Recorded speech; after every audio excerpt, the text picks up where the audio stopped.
So hello guys, আপনাদের যদি 5G mobile থাকে অ্যান্ড 5G জিও সিম থাকে, আপনাদের যদি ৳৩৫০ রিচার্জ মেরে থাকেন অ্যান্ড আপনারা যদি 5G স্পিড না পান, 5G আনলিমিটেড নেট না পান, তবে এই ভিডিওটা দেখুন।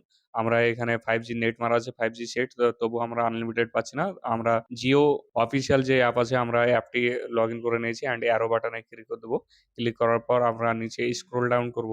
স্ক্রল ডাউন করার পরে এখানে আমরা এক্সপ্লোর ট্রুলি তে ক্লিক করব অ্যান্ড এইখানে দেখতে পাচ্ছেন আমাদের যে হ্যান্ডসেটটি আছে 5G ক্যাপাবিলিটি অ্যান্ড এখানে যে উম হ্যান্ডসেটটা সফটওয়্যার ভার্সন ওকে আছে, বাট হ্যান্ডসেটে 5G সেটিংটা আমাদের ভুলভাল আছে। সেটার জন্য আমরা আনলিমিটেড পাচ্ছি না। এরপর আমরা এখানে গিয়ে আমরা এখানে সিলেক্ট করে নেব প্রেফার নেটওয়ার্ক টাইপ।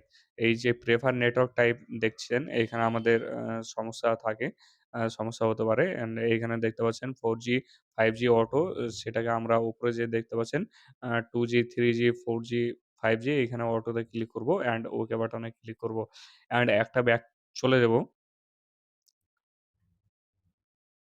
একটা ব্যাক যাওয়ার পর এখানে দেখতে পাচ্ছেন চুজ নেটওয়ার্ক, এখানে অটোমেটিক্যালি সিলেক্ট নেটওয়ার্কে ক্লিক করবেন অ্যান্ড ব্যাক চলে যাবেন। এরপর আপনাদের যে সেটটি আছে, সেটটা হয়তো রিসেট করবেন, নয়তো আপনাদের যে না এরোপ্লেন মোড থাকে, সেই এরোপ্লেন মোডটিকে আপনারা একবার অফ করে অন করে চালু করবেন। আশা করি আপনাদের যে 5G নেট স্পিড অ্যান্ড যে আনলিমিটেড, সেটি অবশ্যই আপনারা পাবেন।